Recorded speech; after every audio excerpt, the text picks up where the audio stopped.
spoiler alert for people who haven't seen the movie. Why are you watching this? We are literally spoiling this movie now. Go watch the thing. Come back later. Make a move, Big Blue. So apparently the only scene that was trimmed was apparently Ultraman punching Krypto.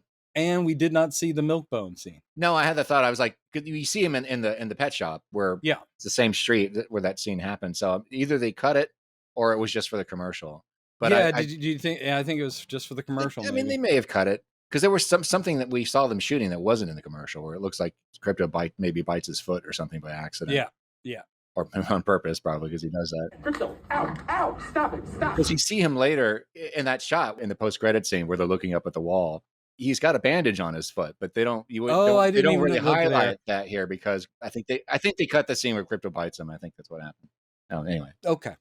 But Mr. Terrific, as I was saying to John, there are characters in this movie that aren't quite on model, but James Gunn, just like he did at Marvel, actually most of the Marvel people, they will alter depending on actors they get, or they just have some other take. So Mr. Terrific, I love in this movie. However, that is never the way he's read on page for me. Oh, really? I mean, they didn't change his skill set, which he's like the smartest man in the world. He's kind of a Reed Richards of the DC universe, but they have him talking that way. And that is not the way he's ever written. Here he is kind of like, I'm goddamn Mr. Terrific. And he's kind of like, come on, goddamn. And I'm like, wow, Michael Holt, I always heard in my head reading him in like Justice Society and wherever Mr. Terrific's been. I always picture him as like one of those brainy guys, like a Reed Richards. It's kind of like going, well, I'm thinking it over and da-da-da-da-da. He has a lot more character in this universe, but he's ultimately incredibly capable. He is the same guy. He's just not quite the way I heard him in my head. And he's great. Yeah. That sequence where he takes out, spoilers, where he takes out all those guys, his showcase moment, you're just like, God damn it. And I want a Mr. Terrific movie tomorrow. Yeah. Metamorpho, same thing. Metamorpho in the comics, Rex Mason he's like a soldier of fortune, a mercenary, an Indiana Jones type.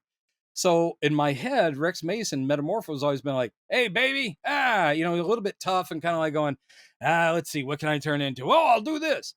Here, Anthony Kerrigan, who I love from Barry and all kinds of stuff, he's so mild, almost like he's so vulnerable. Yeah, they've got his baby hostage. That is, what we figured out. And you were dead on about first Kryptonite hand and then kind of sun hand. You're like, maybe he can do that. And he goes, yeah, I can't make a sun, but I can do this. And it works. All that's awesome.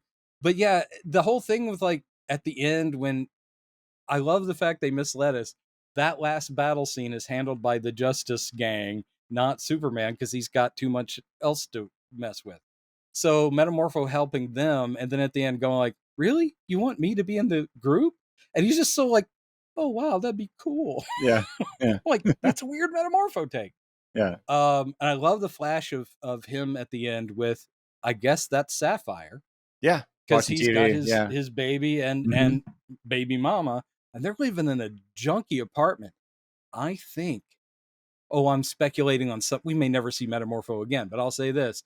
I think, as true to the comics, she is with him because she loves him and their baby. And I bet she's been disinherited by Simon Stagg, who isn't in the movie. But I bet that he's like, yeah, if you're going to go with Rex, you're not getting any of my money. So I think they're living cheap. Yeah. And I think that's kind of a cool thing. Anyway. There's a lot of things like that where I was like going, oh, I really wish we had more of that. But I keep thinking, this is just chapter 1 in a very long story, essentially. Yes. And they did not give us origin of anybody. I mean, for the Superman characters, we don't need it. This is like the anti-origin story. It really is. Everybody is already in place. Yeah. Green Lantern, Guy Gardner, is out and proud. They even call him Guy. He's not worried about a secret identity, but that's true of the comics too. He never wore a mask. Right. And he's like, yeah, I'm the Green Lantern. So, and the whole thing about he keeps talking about his oath.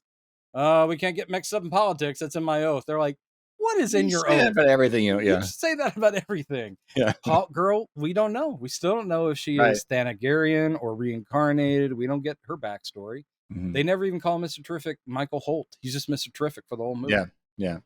And that's fine. It just means that we are not being inundated with origins. It's like, someday you'll find out. They even already know, they all know each other already. They've been working together. That's what I love too. And he shows up. So what's the story? That one of the first times we see them fighting together. It's and I like when Lois is like, you're not going to go help your friend. And they're like, I don't know about friend. I mean, we've crossed paths before. They're just talking about Superman. Like, I mean, we know him. I do love this kind of like, I don't know if I'd call him my friend, but Mr. Terrific, of course, being the one is like, all right, let's go take care of it. Da, da, da. And then a funny James Gunn beat with the garage door. Right. Like, yeah, you built your own flying saucer, but you couldn't make a faster garage door. Yeah. I haven't gotten to that yet. They're all great. Mom, Pa Kent, great.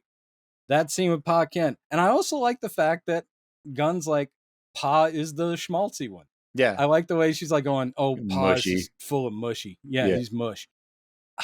I love her taking him back home, and she has not met the parents yet.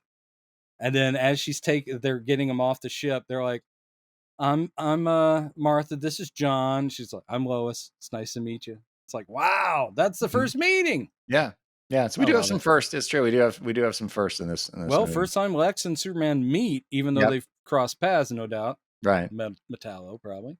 Love the fortress. Yes. Love the robots. Yes. Love Gary. Right. Number 4. I really love that whole, the way that whole scene unfolded. I was surprised that, I will say this too. I couldn't talk about this in the non-spoiler part. I was surprised about how the beginning unfolded, because I knew he did tell us Gunn had said, like, you've seen the first he couple did tell minutes. us, that you've that's kind of like a truncated version of the beginning, but I wasn't sure, like, well, where did he just come from, and who was he fighting? And it's like no, bam, Hammer Bravia, right off the bat. Well, yeah, they give us the text. It's very clever. It's like 3,000 years ago, or no, 300 years ago, metahumans became known on Earth. Mm-hmm. So they're superpowered people. And then he just is doing like years. And it's like 30 years ago, a ship left Krypton bringing an alien baby. It was raised in Kansas. 3 years ago, that baby all grown up makes his debut as Superman. And it's like 3 hours ago, something else happened. Oh, he stopped the war in Bravia. And 3 minutes ago, he just lost his first fight. Yeah. That's pretty great open. Yeah. Then he crashes. I noticed there were only 2 callbacks to that I noticed. It may be more, what the kids call member berries or whatever, or like Easter egg references back to the first films, as far as like things where they're kind of riffing on dialogue bits. The first one, this is minor, where it cuts back to Hammer Bravia after when Superman's getting healed, and your Superman has fled. And like, oh, this is kind of like Zod telling Metropolis a little bit. So that was, and that was great. And then in the Daily Planet scene where Jimmy's chasing Perry around, and you hear, as the camera's moving away from him, it says, "Don't call me Chief," because that's getting back. That's back to their interchange. Oh, I mean, I think that's the nod to the comics, but yes, of course, the first movie too. Is that from the comics too, or Jimmy? Yeah, the Chief thing. That's where that came from for the first movie. Okay, good. All right. Is that "Don't call me Chief"? Now, I would have loved it if he had said something about Great Caesar's ghost, which he never does. By the way, I love the fact that Superman, except for one instance, doesn't cuss at all. He literally says "golly" at one point, and he does say like, it's like shucks. He does golly and shucks and a couple things like and gosh. Yeah. And at one point, the only time he cusses is when he's talking about those hashtags. Right. I hate hashtag that. Super shit. He's like, I don't like that. That's the one I don't like. And then to find out it's a bunch of brain controlled monkeys. Yeah. That is so James Gunn. It's so James Gunn, an extremely Silver Age DC. Just crazy comic book nonsense of like hundreds of monkeys that are being controlled by some sort of brain thing, but their whole purpose is to write trash online about Superman. Right. And I just loved, I know that there's been a lot of talk about this. It was originally reported as a 12-minute scene. I think it's a 10-minute scene. Maybe they shortened it. The interview scene. The interview scene is amazing. And it's one of a couple of very heavily conversational scenes in the movie. I loved it. I loved it too. When it got into it, I was like, I'm so happy we're here in this scene. It's bringing up interesting Superman questions. And it's being put in the voice of the character who would raise them, which is Lois, who you never doubt loves him, but she's just, and she says, I'm a cynic. This is the way I grew up. And that's why I'm a good reporter, is I can't not question. And she goes, I've never doubted you for a second. I've never thought you were here for anything but good. However, you don't think things through. And she's being so blunt and honest with someone she cares about, who she knows is good, but she's sitting there going, for your own sake, maybe you should consider more before you just go off and do this. And I love that there's anyone in his life, I mean, his folks probably, and Lois, that's it, who would have the basically guts. Though, of course, Guy Gardner will challenge him to a fight, but that will actually get up in his face and go, you are making human mistakes. But that scene is, of course, they've in the second trailer where you hear him do like, people were going to die, and you just get like, okay, the emotion is totally real, and that sadness of him leaving, like, I made you dinner, and she's like, well, we'll finish the interview, let's just stick around. He's like, no. She's like, oh, now you're gonna do that thing where you pout. You pout and you leave, and he's like, no, it's late, I got things to do. And you're like, oh, that's so real, that's a real relationship. And it's also Superman. So beautifully done, beautifully written. If that movie had just been that scene, that would have been a perfect Superman scene. I was about to say something like that. Like, God, I love this stuff. I love. Yeah. You really get to explore the characters, and one of the best ways to do that is in very well written dialogue. Even in a movie this full of stuff, I will say Lex, I'm not saying he's underserved, but we don't get a lot of Lex without people around him, or Lex with someone who's on his level. He's going to goad Superman constantly. That's not really getting to know Lex. That's the big thing. And Lex doesn't have friends, he has employees. So the whole thing is, Nicholas Hoult does such a great job, but I do wish there was a little bit more psychology into Lex. I was telling John, one of my favorite things in it is because there are ways when you're being writer man where you're like going, I'm going to not address things on the nose. I'm going to suggest and I'm going to lay in some symbolism. People will figure it out. I do like James Gunn picks moments where, no, he has characters just say things because they can, and then they have to address it. Superman literally just calls out Lex and goes, this is about your envy. And then Lex goes, you're right. And I was like, oh, that's great. It's not about him denying, going like, how dare you? I am Lex Luthor. I envy no one.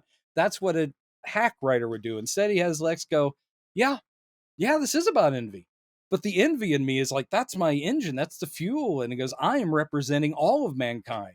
We envy you because you come here and shove that. And I was like, that is such a clear cut. I didn't dance around it. I didn't make a longer scene than it needed to be. I just have someone say, this is your motivation, and a smart character not deny it. Instead, just go, yeah, that's my motivation. It's not noble. One of the things I was pleased to see is it was very clear listening to the trailers that the dialogue we were hearing was kind of chopped up and like out of order. They're making new sentences out of several different scenes because some of Lex's line readings in the trailer sounded weird. And now I know why. It's because they were totally taken out of context. It's because they came from different chunks. Yeah. In the flow of the movie, it totally makes sense. The part where he goes, who raised you as a child? Yeah. And you go, okay, that's from that section. That's not.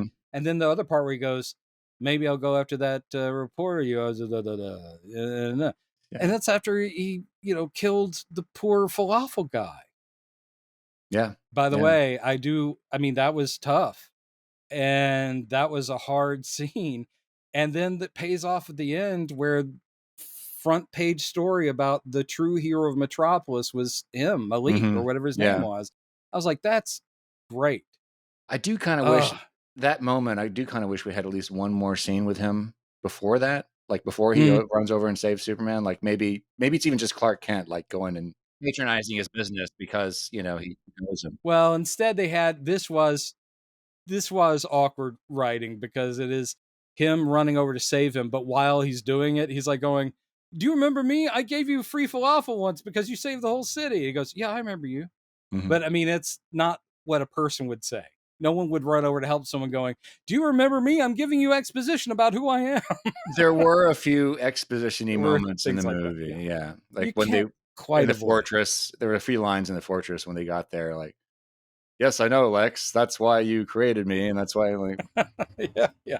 Okay, we probably could have done a little better there with that line, with those lines. But. Yeah, even though there was no real origin stuff, he does do the whole thing with like he names his what are they called? Earth Watch or World Watch Planet or whatever Watch, I think. Yeah, Planet Watch. Which will of course, I guess, become the authority at some point. But the whole idea of him going like, the engineer, I injected her with a bunch of, when he's talking to the, all the military folks and the government dudes, and she can create anything with her nanites. Ultraman, he's as strong as I'm like, all right. Yeah. It's sort of like, I'm giving you the introduction and my raptors and their cool ass suits. By the way, do you think this is kind of jumping ahead? And like we're going to be, this is jumping not around. Starting it. This isn't our official breakdown of the movie. That's going to come months later, probably. Well, I will need to actually probably own it and watch it. Right. Yeah. But do you think we witnessed the origin story of Bizarro in this movie? Oh, hells yeah. That's totally Bizarro. Yeah. I mean, the fact he goes, yeah, but here's the thing about cloning. Things go wrong. I'm like, okay, he's a failed experiment, meaning he's Bizarro. And now he's in another dimension. Dumb. He made one noise when he goes into the black hole. He's like, ah! Yeah. He never speaks. He has lighter hair, which I think is that mixed in Lex DNA. I think Lex may have plugged in holes like in Superman 3. No, Superman 4 with some of his own DNA. Because he has light brown hair, and I'm thinking, well, Luthor always had light brown or red hair. Wasn't that one of the origins of Bizarro too? Was Bizarro? Yes, except for that ended up being Connor Kent. That ended up being the Superboy that became a hero, but he was a blend of both Superman and Luthor DNA. Yeah. Yeah. But anyway, that's definitely a Bizarro. We've got pocket universes, and I love the whole thing about Lex just going like, yeah, I totally did this. I created this whole thing, and I'm just that smart. And then you get Mr. Terrific later going, damn, man, you don't just build a pocket universe. He's like, that's why you don't do it. So, I love that. And he goes, this is it's got Luthor written all over it. He's like, yeah, this is reckless science. Yeah. And I'm like, that's great. That was good. Terrific commenting on Luthor is all I need. By the way, backing up to his clone falling into the black hole would have been great. Yes. As he was falling, instead of just screaming, he goes, we love you. That's what he goes. And Superman's like, what? We love you, Superman. Me bring you to life. That would have been very funny. And actually in a movie where we have Krypto on, not just in the background, Krypto's a big part of this movie. They're full on, and I mean, this is the spoiler one. So the whole movie, you're sitting there, including Lois, is, you have a dog? And he goes, it's kind of like a foster situation. Mm-hmm. And you're like, but they don't explain where Krypto came from. And then we get the big cameo. Yeah. At the end. Yeah. His cousin shows up. Yep. And it's pretty great. She's it's cute. Yeah. It's cute. I like the introduction of her character. This is one of my notes for the film, was that scene. What was your problem? You don't like her being, because it was just there to set up the next movie. No, I like her. Really? Fine. I had no problem with her. But I mean, it's like, okay, now here comes the next movie. But it does explain where Krypto came from. I didn't does feel it though? like that. Does he say he showed up? He does. What she goes, "Where's my dog?" But that beyond that, what is in the dialogue? I think he does say something like, well, maybe he doesn't, but the indication is he is taking care of the dog when she goes off to have her party in space. But Krypto belongs to her. She must have picked him up on an alien world. I don't think he's Kryptonian. Well, I'm sorry, man. I don't think he's Kryptonian. You don't know that.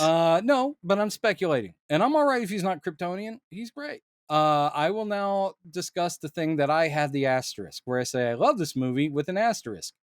Why does Krypton have to take the shaft? Yeah. Why does James Gunn have to sell out Krypton to make this movie work for him? Why does Superman have to be an immigrant from a terrible place and end up in a good place with good parents, which is a way to tell that kind of story. But there's no real reason, only to make the Luthor plot kind of work. And I did not dig that. I don't like the idea that Jor-El and Lara get sold out as being pro-fascist dictator types. Yeah. And John's like going, it's a great twist, and I'm like, I mean, it's been done in some of the comics. Sometimes they'll do something where it's like, oh, Krypton isn't what you thought. Didn't they kind of go there in the new cartoon, My Adventures, or the New Adventures? Yeah, and they kind of went that way in Smallville had a dick Jor-El, right. Where it's like, okay, guys, let's calm down. The thing I always liked about and John's like going, Jesus, you just can't take anything that isn't goody-goody. And I was saying, it's canon. And there have been a couple of writers who changed things, but even James Gunn leaned on All-Star Superman. Grant Morrison is crazy with big ideas, but even he leaves, it's like the core story, he leaves it alone. But James Gunn wanted to make a point, and the point being, it's your actions, not what your parents tried to make you. It's you make yourself. I like that. That's nice. But why can't both sets of parents, even if they are very different, why can't they be good of heart? Krypton itself could be a fascist state. It's the big hubris story of we are so smart, we don't believe that our planet could ever be destroyed. We are blind to our own, faults, except for Jor-El and Lara, who are the rebels because they actually not only know the planet will be destroyed, but they are trying to preserve a future. They are loving parents who are heartbroken to send their son away. These people are like, yeah, our planet's about to be destroyed, but here's the thing. We're sending you a planet of a bunch of weaklings, and you'll be able to rule them, and you'll be able to build a stable of women, of mates, and you'll be able to procreate. You'll have a harem. You will be a god to them. And that's just gross. I mean, I had a big problem with that. Well, and they never really circle back around to that, because even Superman himself is hoping, well, it's got to be fake. They had to fake that, right? And Mr. Terrific's like, no, sorry, man. There's no way.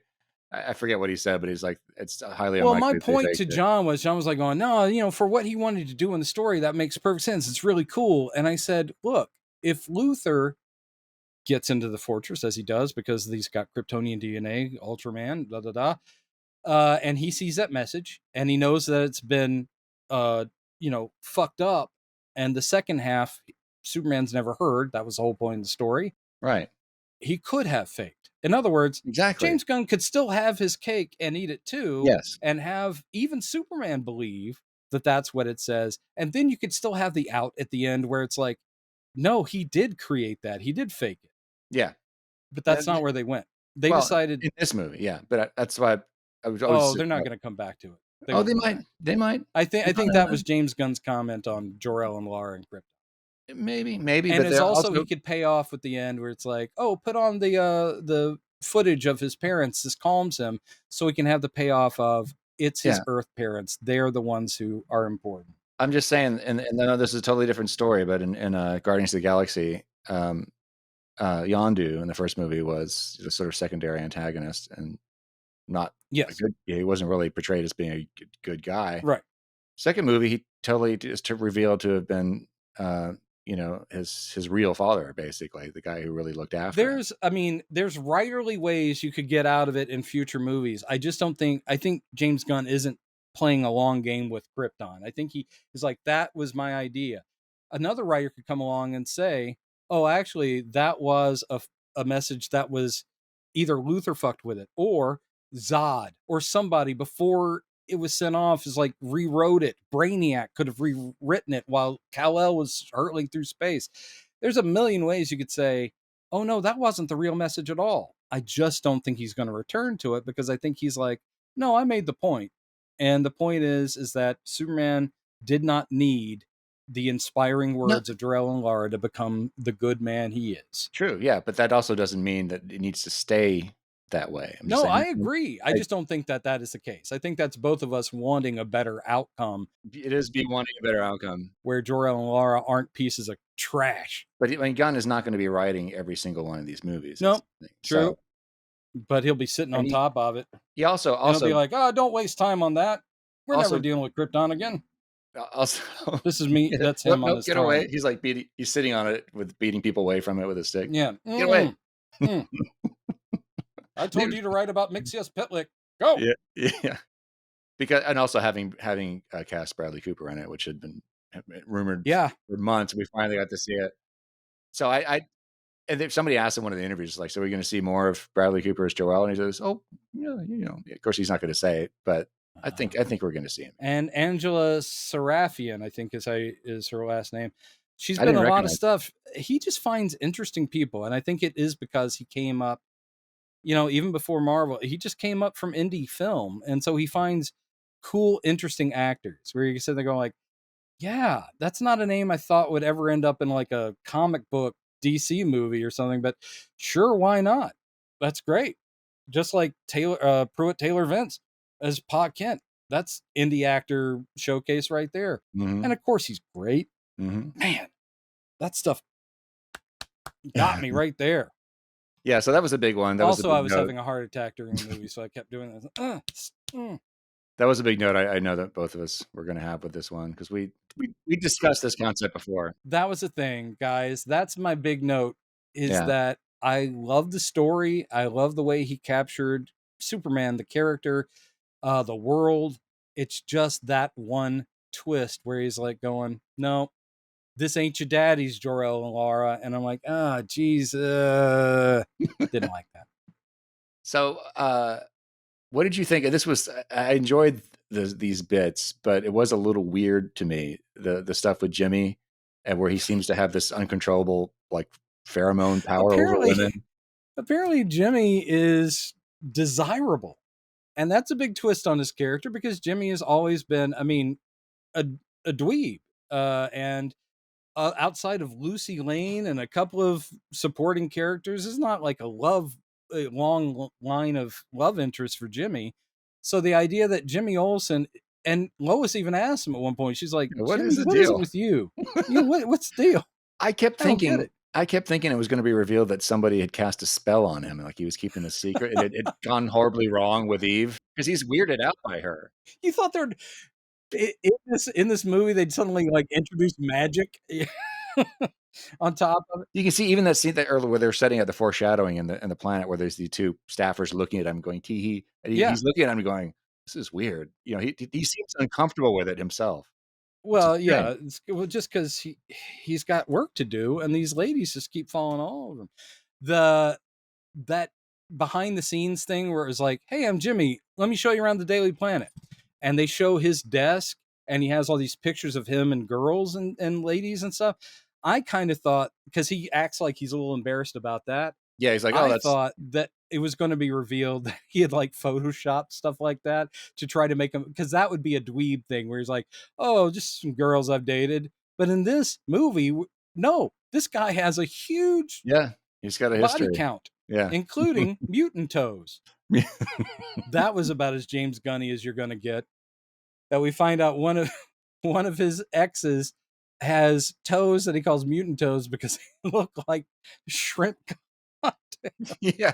And then it turns out to be Eve Tessmacher. I actually thought that was a brilliant twist. It was all interesting. the weird things, that Lex's current girlfriend is Miss Tessmacher, but she would dump Lex Luthor in a second for Jimmy Olsen, who she's obsessed with, and they've gone on like 2 dates, including one where she met his mom. That is so weird. At the same time, it worked. And I actually thought that actress was really funny. She was great. And disturbing in that. All the hesitations every time he's like, "Oh, I really don't want to talk to her." Yeah, she's like, "And we can spend the whole weekend together." And he's like, yeah. So weird. We definitely can. It's so strange. And but the brilliant twist though with the selfies, when he realizes, the messages are in the selfies. This whole time she's been collecting intel. That's that was very, very cool. Where it's like, behind her and all the selfies, there's important information. Mm-hmm. Awesome. Yeah. Including a very comic book and Superman 1 reference. This is what I thought you were going to say, is because Luthoria, I thought you were going to go, that's got to be like a nod to Casa de Lex. You know, like the whole thing where he's going to create a whole new West Coast, and it was all Luthor names. I didn't so think he of was that going to have a country called Luthoria. Yeah. That's comics. Did you have this thought when we saw the I forget the character's name, the guy, the leader, Baravia, Chuckles. He goes through the portal and over into Luthor's. Yeah, the King of thought Baravia. When he got in there, I thought he was gonna be a shapeshifter. I thought there would be some shape shifting, especially because when he walks into his before he even goes in the portal, he walks into his office and he unbuttons his coat. I thought he was gonna like morph into something, and maybe it was Metamorpho. Right. No, it is actually just the leader of Baravia, and he's an asshole. The end. Yeah. And I love the whole Pocket universe. The everything of about people that are actual, like, these are people that leaders of other nations have basically, they're paying me to keep them, like agitators and leaders of terrorist organizations. And these are also people that just piss me off. Yeah, the woman we've been wondering about. Yeah, it was right next, and the neighboring cell just happened to write a blog entry about him. Yeah. And I just was like, wow, oof. That's great. And the way they are so, I guess, freaked out that they are like, no, don't. When they're like telling Metamorpho, stop, we'll get in trouble if you do something. Right. Yeah. Wow. Yeah, that whole escape scene was so great. That was my favorite part of the movie, because that was one of the scenes I was really looking forward to seeing. Because it's comics. Yes. Metamorpho is turning into everything, and he's at one point he's got the body of a rocket and it still has the Metamorpho head, and I'm like, that's the comics, god damn it. It's so great. Forms that the whole thing when the raptors are around him, like, what are you gonna do, spray us? He goes, yeah, with this kind of acid. Yeah, I love it. And then he forms like a giant during the battle in Baravia when he does the giant hammer and brings it down. I'm just like, good God. It was perfect. It was just it's like James Gunn's not afraid. He's like, yeah, at this point he's a gas cloud with a head on it. I really love seeing the vortex scene that we've been wondering about. The trippiest scene in the trailer, and seeing, because it looked like Superman was floating, like it might be unconscious. Of course, now we see he was actually blowing them away from the black hole, which was great. That whole scene though, where he's like, oh, black hole, bad news. Basically, it was like very much like an Indiana Jones moment where they're being pulled towards all the little bits where, I mean, he's, again, when he's being beaten by Ultraman, aka Bizarro, and he, Luthor yells the thing about brain over brawn, and then he's like, what are you smirking about? And Superman's bloodied and he's almost unconscious. He's like, yeah, brain over brawn. And then he just goes, Krypto, get the toy. And it's like, yeah, he's thinking his way all the way through this. Krypto is just grabbing all the drones, which cut off Lex's feed, and he can't give directions to Ultraman anymore.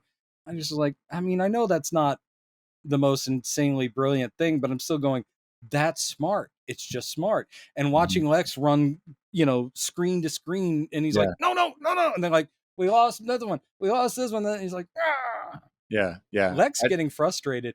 And Lex crying at the end, too? Damn. Yeah. I mean, I felt weirdly bad for Lex. And that was another moment, I mean, Superman just being Superman at the end of that speech he gives towards the end. Like, and I sincerely hope someday you realize that about yourself, too. Like, yeah, he won't even give up hope others. On Luthor. Love thine enemy. That is a very Superman thing. And even in Silver Age, there are so many examples of where he goes, you're a brilliant guy. You are unbelievably intelligent. You could be saving people like me. It's like, why aren't you using it to help people instead of come after me all the time?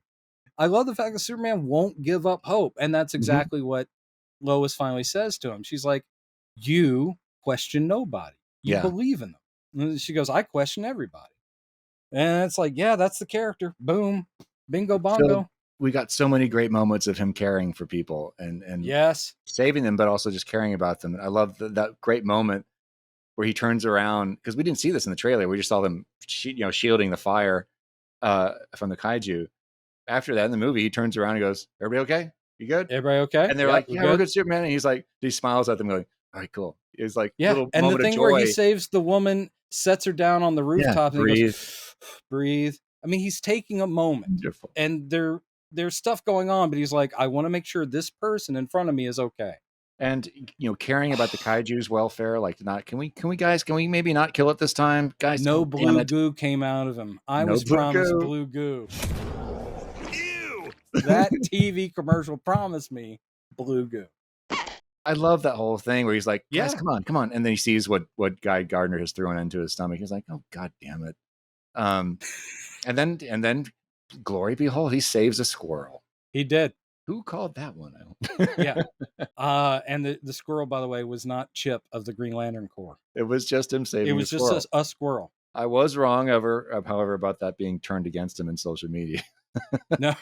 They did turn social media things against him, but that was one. Okay, I did say to John also, I mean, the fact that this is a comic book universe is, of course, made abundantly clear all the way through it, and I'm down for it.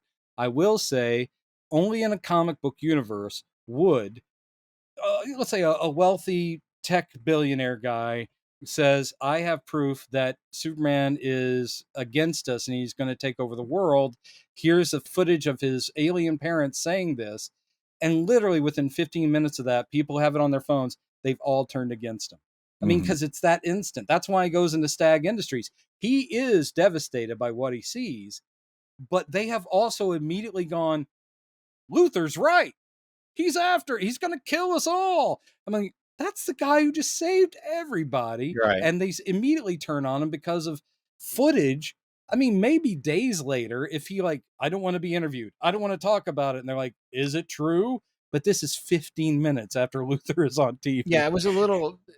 It was very quick. They could have done that scene without the mass outrage. Maybe people going, wondering and, Maybe when he gave himself up, then that would have made more sense because that was later. It was by that time, and then maybe people were like, if he's giving himself up, that's proof that it's true.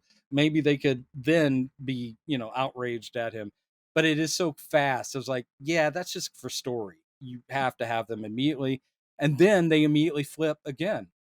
I do love the bit, though, where everyone has evacuated the planet building except for characters we know and care about. Yeah. Lois and then Perry's like, can we get in your flying saucer? And she's like, yeah, I can drive that thing.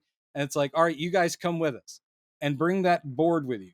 Yeah. I know it's so dumb, but I love the idea that while they're in Mr. Terrific's ship, they are doing an editorial meeting where literally Perry's like, where she's narrating the story as she's flying. Jimmy's writing it up, adding his own stuff. And then we cut back and Perry's like, that's it. All right, go ahead and publish it. Yeah. And then Jimmy sends it. Kat and Steve added absolutely nothing, but I still love the idea that, yeah, it's not a huge part of the story, but there's our Daily Planet group, and they still win the day because while Superman is saving everybody, and we were wrong, because Superman does not save the people of Baravia in the end. He's too busy with other stuff. It's the Justice Gang, and that was pretty great. And of course, Guy gets like, yeah, sorry, Superman's busy, but you just got an upgrade because it's me. So yeah, it was great. And it's a great twist because I was sitting there in the seats going like, all right, Mr. Terrific's pretty upfront about, yeah, the people need you over there. However, the whole world is about to be destroyed if this thing continues here in Metropolis. So I was sitting there going like, okay, he'll fix this, then he'll go stop the war. And no, he sent the Justice Gang in and they cleaned up. Yeah. And that was awesome to see because again, Metamorpho and Hawkgirl and Guy Gardner with all the constructs and the big flipping the bird things and taking out tanks. It's awesome. It's so great. I love Guy had several moments in the film to say, I'm a member of the Green Lantern Corps. He says it several times, and that's a little bit. Obviously, we know we're getting lanterns, and he's going to appear in that show too. And, but it's just him so talking exciting. about his oath, and then they make the joke about that. Right. And I do, and that of course we get the context of Lois going like, "Your haircut should be against your oath," and he goes, "The what should be what?" Yeah, it was a great moment. And I like Lois standing up for Superman and standing up to superpowered people, just like going, "You're not going to do anything. What good are you?" It's like, this guy who you've worked with as your friend and you're just not going to do anything. Yeah. And you see Terrific just going like, and you're like, yeah, he's going to be the guy. But the whole thing about hot girls back there reading a magazine, Yeah, and just like can't be she's out bothered. of it. Yeah. Oh man, it's so good. I was surprised too. We only saw Sean Gunn as Morgan. You mean Maxwell Lord? Yeah, as Maxwell Lord. We only saw him For one little once bit. on a TV show. Yeah. Yeah, I guess it proves what we all knew, that Lex Luthor sucks or something like that. Yeah, he goes, just goes to show, it doesn't matter if you're a Republican or Democrat. We all agree Lex Luthor sucks. Yeah. That's awesome. And I was surprised that Stag never, other than a name, is just never there. part of the storyline. Right, just there. Again, the flash of Rex and I'm assuming Sapphire and baby Joey being happy. I'm like, oh, that's awesome. I like everyone has a little, like a happy cap at the end of it. The very romantic thing, the flying kiss, where it's like, sure, I'll give you an interview, Lois. How about we do one in there? And they go in, and I just love, Perry hasn't had much to do in the whole movie, but the whole thing where he just goes to Jimmy, goes, how long they've been hooking up? And then Jimmy goes, about 3 months. Yeah. It's like, it's not a secret for anybody. No. They go in there, they make out, they fly. It's just so romantic. And she goes, I love you too. Yeah, that was great. That was the scene where I need a second. James Gunn admitted that was the scene that made him cry on the only scene that made him cry on set was when they filmed that one. And I get it. It was so good. One thing, it's that again, there are edgy ways where it could be like, oh man, I'm gonna do a realistic take. They could never end up together. I'll give them a fling, then they'll both realize this isn't gonna work. I mean, that's something that a cool writer might do, like, yeah, but instead, sometimes, dude, just give us what we want. That is an eternal couple. Yes. You could argue that Batman has had many, many loves in his life, and you could debate who he's supposed to end up with, which is Selena Kyle, Catwoman. We know that that's supposed to be the thing. But a lot of people might say, no, it's Vicky Vale, this person and that person, and all the nice. But, Wonder Woman is Steve Trevor. There's people, it's like, you want them to always be that. There are parts of the iconography, just like the suit, that I don't think you need to mess with. The real key to telling these stories in movie form or comics, take the iconography and just create a very interesting circumstance for it to be in. You can strain it. I mean, obviously they've had breakups and divorces, and Peter Parker and Mary Jane have been together and apart, blah, blah, blah, blah, blah, a million times. But we all know that the purpose of these long form characters who've been around almost a century in the case of Superman is you're always going to go back to the status quo. It doesn't matter how you expand it. They've killed them and brought them back. I mean, it's like, that's what it always snaps back, because the core of it, and you can add powers, take him away. Sometimes he was an electric guy for a year or two. Jesus God, he was blue and had lightning coming off him. There are all kinds of things you can do, but it will always go back to a recognizable form. So, in other words, if it ain't broke, you don't fix it. But for the sake of drama and, conflict, mess with it, and then it snaps back. There's nothing people would not like. There's nothing people want more than to see Superman and Lois, in a flying kiss, because at that point we feel okay about the fucking world, because that's the way things should be, right? And Superman gets brainwashed and he becomes evil and does terrible things, and then snaps out of it and corrects everything, because we had to see him go to a dark place, but now he's exactly who we want him to be. That's comics. Every month these characters get bent, twisted, and they all go back to what they were. You can do legacy characters who are a little bit different, and they are going to make a Supergirl closer to the one in Woman of Tomorrow, who isn't the squeaky clean Supergirl that we're usually used to. But it's going to be all right. She's still going to be a heroine at the end of it. It's going to be great. I did like that reveal where we find out that the reason why Krypto is so dangerous is because she plays really rough. Yeah. He goes, Krypto's like bashing her head into the concrete. He's like, terrible influence on. I liked the running gag with the bots, and I love the fact that he calls them Superman robots in the movie. He actually says Superman robots. Yeah. I'm like, oh my God. that is just James Gunn didn't think that was too goofy. He actually has him go, Superman robots, what's the up? But the whole thing is, I love that they constantly, the joke with them is they say, well, we're not really sentient and don't have feelings. They say that every single time when it becomes clear they do. That's the whole thing. Right. Is like, well, I don't really care anything about that animal that you have. In fact, if it were up to me, I don't care if it lives or dies. But I will say, I don't think that she's a good influence. Yeah. And also too, when he finds number 4 injured and he's stabbing himself in the head, like we failed you, Superman. Like, and I like the way he repairs him, but he goes, he's got a patch. Character. He's got scars. He's got the plate. Oh man, this movie. By the way, that was a scene that I got spoiled on. That I posted. I warned you away from an interview where James Gunn. Yeah, which I didn't. What was it? What was it? Well, because you and me and Chris had been pondering, like, man, I hope the robots are fixed. I don't like the idea of the robots, and I kind of knew that something would happen. But we just wondered. Gunn says, "Oh, don't worry too much about 4. He'll be fine." Well, in a way, not in so many words, but he said we were thinking the reason why we were worried about this is because of that shot from the trailer where he's holding 4's hand, right, crying like, "Oh man, is he like really dead?" Like, no, Superman was just kind of beat out of shape because his all the shit has been happening to him and he doesn't know where Krypto is. And actually, I think it was right after that he realizes Krypto's not there. But still, he's just like, it's just been a bad day. It's not because he knew he wasn't gonna be able to fix the robots. But what he said in this interview was, because they're talking about the guest stars, like Michael Rooker does one of the voices and so forth. Yeah, and then James Gunn happens to throw in, oh, by the way, and my wife Jennifer Holland voices one at the end. And I said, oh, and then he also adds, because I needed to have a robot there who doesn't care what number 4 is saying. And I was like, and number 4 survives. Okay, turn this interview off. And that's not the kind of thing that would bother most people, but that second part would have been a bit of a spoiler. But I always assumed there would be more Superman robots. Like, it wouldn't be, oh, those are my only ones. I figured we'd get new ones.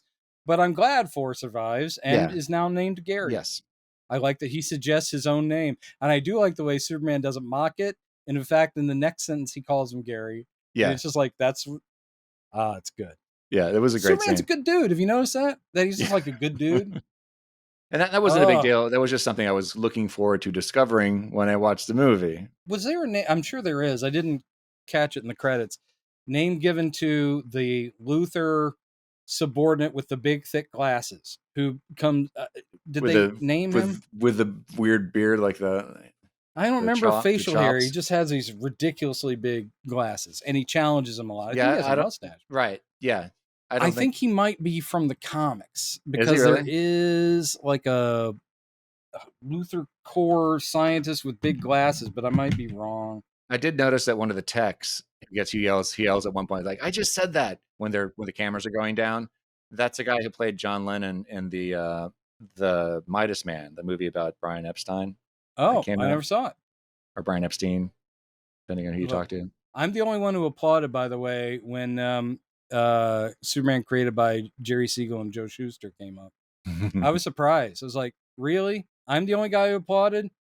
They applauded for James Gunn, written and directed. I get it. But I was like, Superman created by, you better be applauding. Yes, Sidney Happerson is a character from the comics. There it is.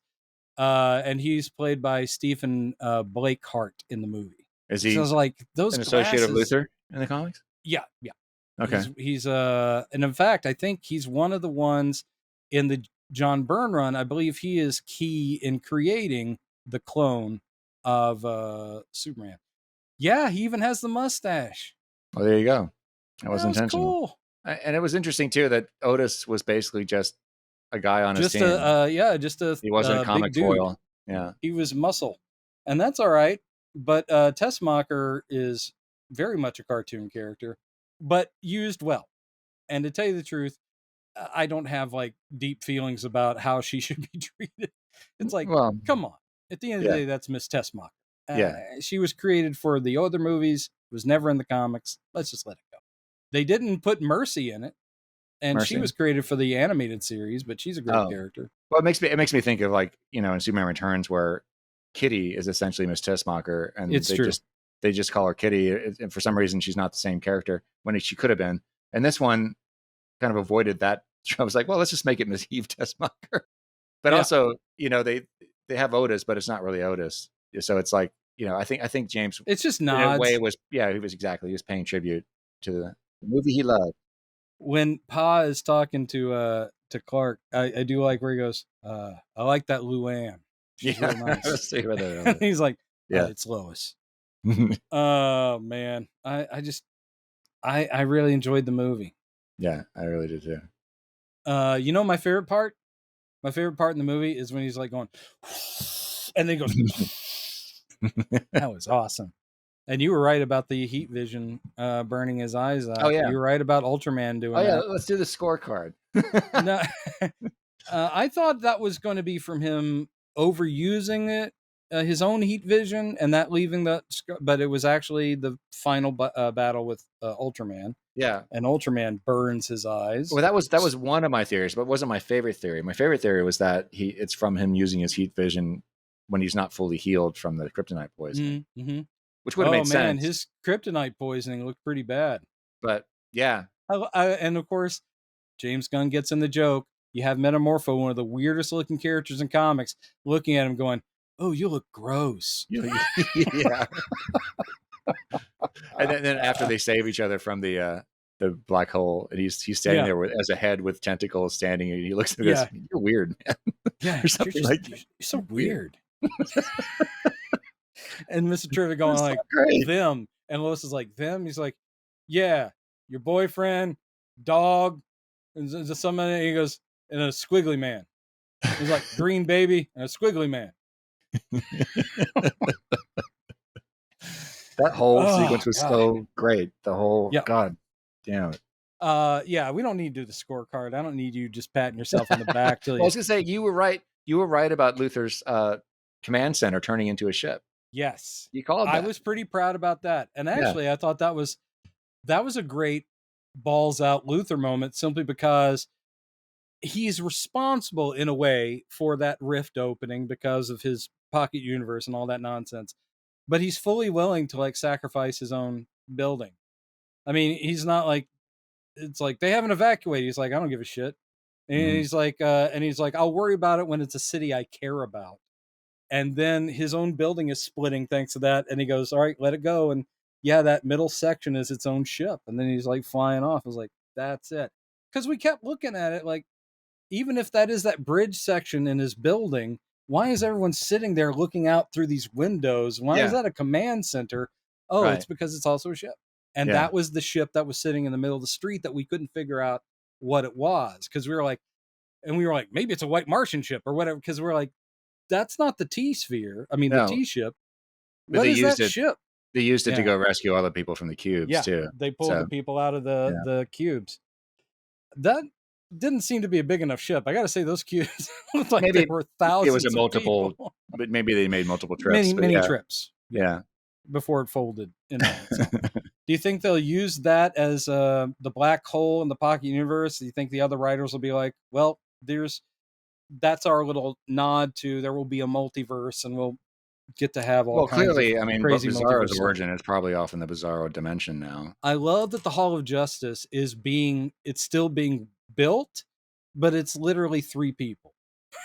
Yeah. The Justice Gang is just 3 people. I was going to say that earlier. It's like we knew that they were filming there. We didn't know. We just assumed it's got to be the Hall of Justice, right? Because that was the inspiration for the original Hall of Justice and Super Friends. I was hoping they'd play a little bit of the theme. They didn't. Well, I was worried that it was just going to be like some weird nod. Like so we just threw it in there as a nod to Hall of Justice. It's the freaking Hall of Justice, baby. And one thing I wanted to pause, which I couldn't because it was a movie that was playing in a theater, and I couldn't push pause, was the mural on the inside had JSA members. Including Wildcat. He's the only one that I literally clocked. But I was like, that's a JSA. I mean, they are implying that the heroes have been around for quite a while. So there may have been I think they had Alan Scott Green Lantern, but I definitely saw Wildcat as part of the mural, and I was like, and then it was already gone. I'm like, curse you! Also, her plates were Delaware plates when she was visiting the Hall of Justice. So the Hall of Justice somewhere in Delaware. Yeah. I think that's a rental car for her. I don't think that's in Metropolis. There is a precedent for that in the comics. I can't remember what. Is there? Yeah, I looked this up one time. I can't remember what era of the comics that Delaware came from Metropolis, but yeah, James Gunn didn't make that up. I mean, he did say I called on some friends. He wasn't going to say super friends, but but I did when they showed the Hall of Justice. I just wanted a little bit of dun dun dun dun dun dun dun dun. It looks like they actually filmed in the lobby of the Union Terminal, whatever it's called. The actual interior looked like it was the actual building. So I will ask, how do you feel about like the very James Gunn conversation about, no, I was punk rock, you were not punk rock. The whole Lois and Clark talking about, oh, I listened to these bands when I was a kid, and she's like, that's not punk rock. Yeah. And then there's a song over the credits that is from the fake band. Yeah. The Mighty Crabjoys or whatever they're called. It's terrible. It's terrible. But it does the entire movie. It is such a James Gunn needle drop, but the entire end of Superman is a song about, and I'm punk rock. Mm-hmm. And I'm like, what? And it's a good tune. And I'm sitting there going, but that's not what I would imagine a Superman movie going out on. No, it's still great. We were wondering about needle drops. We did wind up with a couple of them.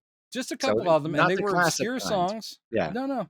And they didn't really tie in to the scenes. They were just meant to, every time they cut to that military base, that was where the portal was. I guess the impression is just that this military group is kind of casual. They're all in Hawaiian shirts, and it's just playing some sort of cheesy 60s, 70s kind of little bopping thing, but it's not tied into anything that's happening. Yeah. And I was like, all right, it's just to set the mood. That one. Yeah, it's something like that. Yeah. And then I've heard that song before. Yeah, I think I have before too. And then the punk rock song, which I've also heard before. I like the song selection, but there could have been a lot more of that. But he did restrain himself. No, I thought very well. I mean, he could have done any number of them. At least the song that was playing, and when Mr. Terrific and Lois show up at that camp, that's actually playing in the scene. He could have had Sunshine Superman by Donovan. Right. But I mean, it's not just like Led Zeppelin playing, but that wasn't a James Gunn movie, but like in Ragnarok when they just dropped that song because it's cool. Because it did underscore that moment pretty well. It did. What I was going to say is the scene where she's watching Mom and Pa Kent hovering over sick Superman and she starts to get teary. Yeah. Man. And again, that would fit. Lois did not have a close relationship with her father, General Lane. So I think that, she didn't have that same upbringing. And plus that's important because she's saying like, oh, that's where he comes from. That's why he is who he is. That's what that moment was about. He's got these people. Mm-hmm. Oh, and I love the bit later, like, you brought the dog, man, which we saw in the trailer. But then he goes, yeah, I didn't want him to kill any of Pa's cows. Yeah. Oh, geez. All right. I am very satisfied and happy that I got to see it. I would also, as you said, Chad, I'd love to see it again right now. Mm-hmm. But I will be re-seeing it on Friday, official release day. I don't think we'll do other episodes where we continue to talk about it over and over and over again. But I'm sure we will be talking about your reactions to it. So let us know what you thought. You're probably sitting there. If you've already seen it, hopefully you have. You've been listening to us talk about it. Maybe you're also nodding along with like, damn, that was good. That was awesome. Brendan's wrong about this or whatever it is. We'd love to hear it. Much love. James Gunn, you did it. Thank you so much, Mr. Gunn, for hitting almost all the right notes. And the ones you hit wrong, we'll talk. There's really only one, right? There's just one. No, for me, it really is. That's the only one thing. Yeah. That one thing. And I mean, it's still correctable, but I don't think that's a priority for him, is what I'm saying. Doesn't matter. You did a great job. Superman for a new generation. You started strong. People are saying this is the start of the DC universe are wrong because that was Creature Commandos, but still, it's all one big happy world. And I will continue to revisit it until my heart gives out. All right. Good night, everybody. All right. Thank you.